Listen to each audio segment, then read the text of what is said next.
Esther, who dressed in her beautiful wedding attire, was beaming with happiness as she chatted with her friends. Suddenly, the redeeming beats of approaching drums grew louder. Esther and her friends, puzzled by the interruption, peeked through the window. What she saw made her blood run cold. Esther lived in a quaint town nestled within the vibrant landscapes of Kogi State as a bubbly young maiden. She wasn't considered a rare beauty by the town standards, but her charm was undeniable. Esther's genuine, vibrant smile had a magnetic quality that drew people to her. Friends cherished her company and suitors were captivated by her radiance.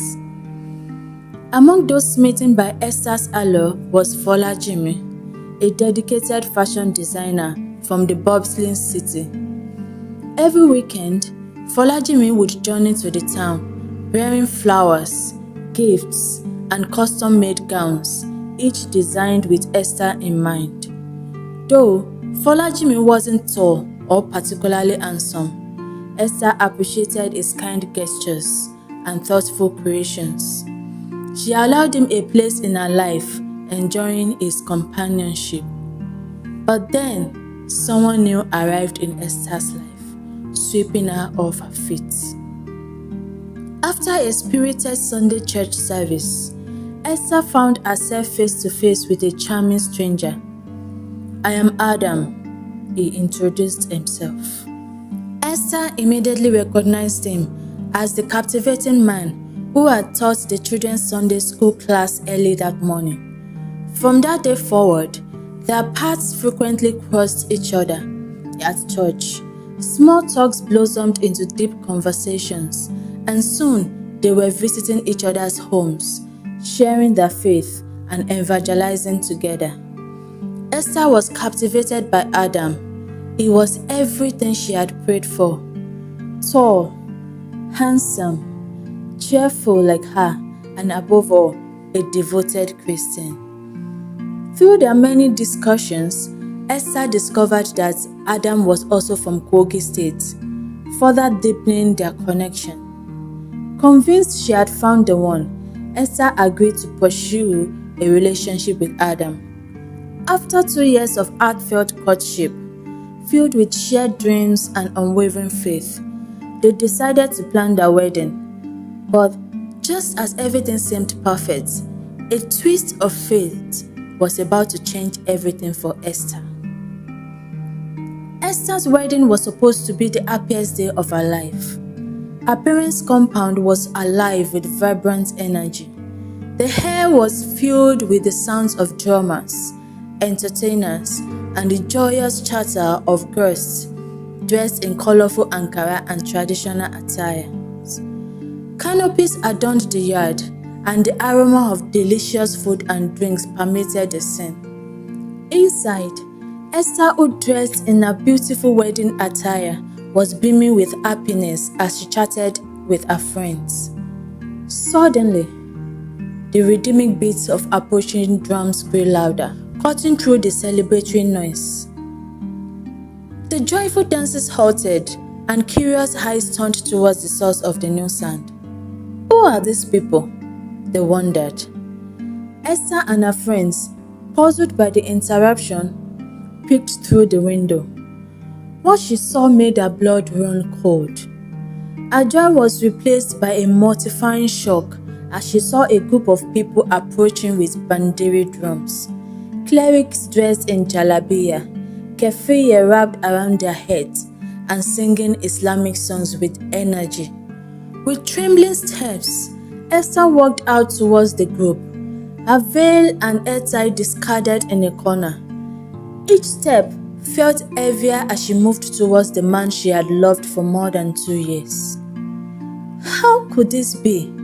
She asked herself, though the truth had already dawned on her. She needed to hear it from Adam himself, and when he confirmed her worst fears, Esther collapsed to the ground, her heart shattered completely. Her beloved brother in the Lord is an Islamic cleric. Tears streamed down her face as she wailed, questioning how she had missed the signs, how he had managed to deceive her for so long, how she had dismissed the awkwardness of his supposed parents on their introduction ceremony. Her friends and family tried to console her, but their efforts were in vain. The joyous wedding atmosphere turned to sorrow. Despite her heartbreak, Esther was pressured to go through the wedding. Her family reminded her of the shame and ridicule she would face if she backed out. Adam also promised never to force her to change her religion, claiming he had pretended to be a Christian out of love for her. He knew that was Esther's first criteria for choosing a life partner. But to Esther, the problem was not the fact that he is a Muslim, it was his deceit. She wondered what kind of married life she would have with a man capable of deceiving her for 2 years of courtship. Reluctantly, Esther pushed through the ceremony. She sat through her wedding looking haggard and sickly, far from the radiant bride she had envisioned. After the wedding, Esther's life raced faster than she could blink. 4 years vanished in a blur, each moment more agonizing than the last. Her dramatic and sorrowful wedding was just a prelude to the tragedy that followed. Moving to the city after the wedding was a nightmare for Esther. She had no friends, no relatives, and she could never fit into the hustles and bustles of the city, a stark contrast to her serene small-town existence. But to her, the true horror lay in her husband, Adam. Once her first love, the man she gave all her firsts to, Adam had transformed into a tyrant. Though he honored his promise about religion, he barred her from church and work. Each day, he left her and their son with a measly 150 naira for food, an amount barely enough to feed a bird, while he feasted at work, eating whatever he craved. Esther, who was pregnant with her second child, had become bony. Her bones stick close to her skin. She could only watch her malnourished son, Jamal, a 3-year-old, barely making attempts to crawl. Despite her exhaustion, Esther dutifully fulfilled her role as a wife, enduring Adam's verbal assaults and physical abuse. Everyone around her advised her to bear with it all and stay for her children, that all men are the same, and so she did and persevered. But one day, she reached a breaking point. That day, Adam returned home gloomier than ever. Esther, though weakened by pregnancy and hunger, gave her husband a weak smile, cleaned his shoes, hung his clothes neatly, and carried water to the bathroom for him to have a refreshing bath. When she felt he had finally relaxed, she dared to ask for more money for food, explaining that she had had to sacrifice her meals for her son most days. The food she could afford with 150 naira were bland, tasteless, and not enough for 3. In response, Adam unleashed his fury, beat her black and blue, leaving Esther battered and passed out bleeding on the floor. Days later, Esther sat alone in their bleak one-room apartment, her heart heavy with grief, every trace of the once happy girl gone. She had lost her baby. Not only had the beatings forced her into early labor, giving birth to stillborn, she had woken up to Adam raining insults and curses on her for wasting his hard-earned money on hospital bills.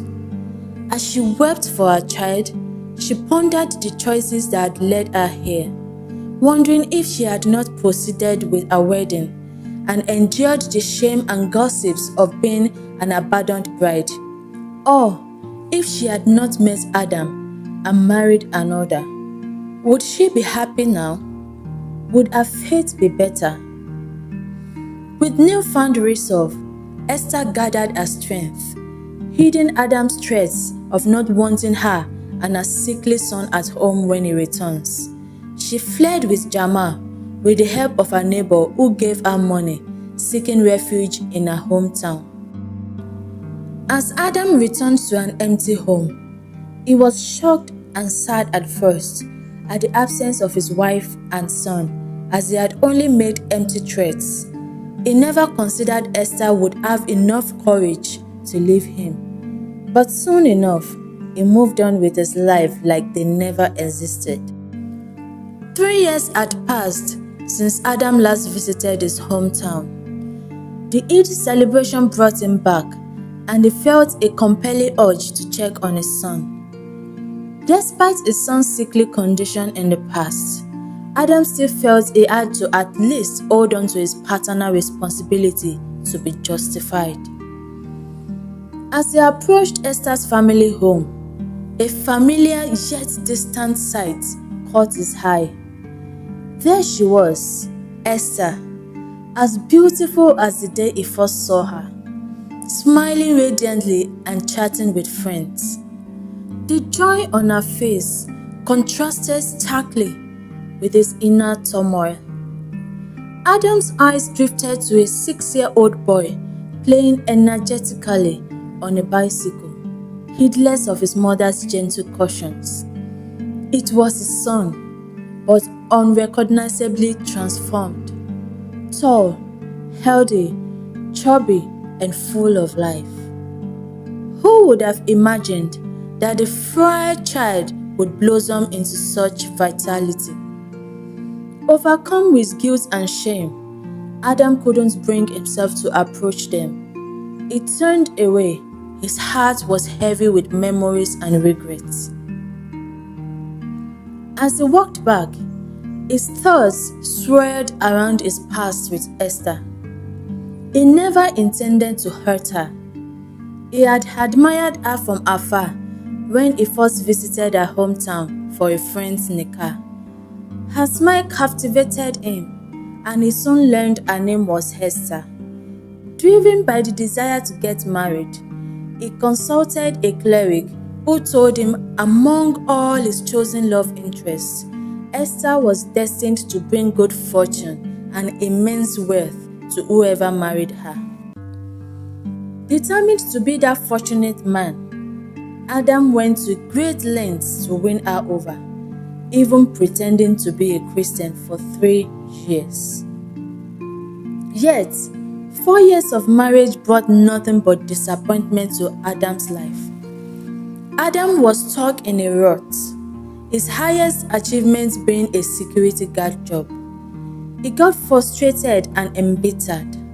He took out his anger on Esther. He despised his actions but felt powerless against his rage, which only grew in her presence. Back in his hometown, Adam sought out the cleric to confront him about the broken promise of fortune if he married Esther. He poured out his bitter frustrations on how the cleric was wrong about Esther's fortune, but he was met with a question that left him speechless. "How well have you treated her?" the cleric asked. The cleric's words struck a nerve, revealing a harsh truth. If Adam had made Esther happy, her heartfelt prayers would have brought him untold wealth. Realization dawned on Adam. He had been the architect of his own misery. Adam was desperate to amend his wrongs as he raced to the bus stop, praying for a second chance. He needed to find Esther and make things right. But upon reaching her house, he was met with shocking news. Esther had remarried a year ago, and her new husband, Folajimi, had struck gold in his fashion business. They were now leaving the country, having said their goodbyes that morning. Adam's world collapsed around him as he returned home, feeling dejected, empty, and filled with regrets. Now he could only watch from his phone, seeing pictures of Hester, her new husband, and his son living a happy, prosperous life on social media. He wished desperately to turn back time, to be the husband she deserved, but it was too late.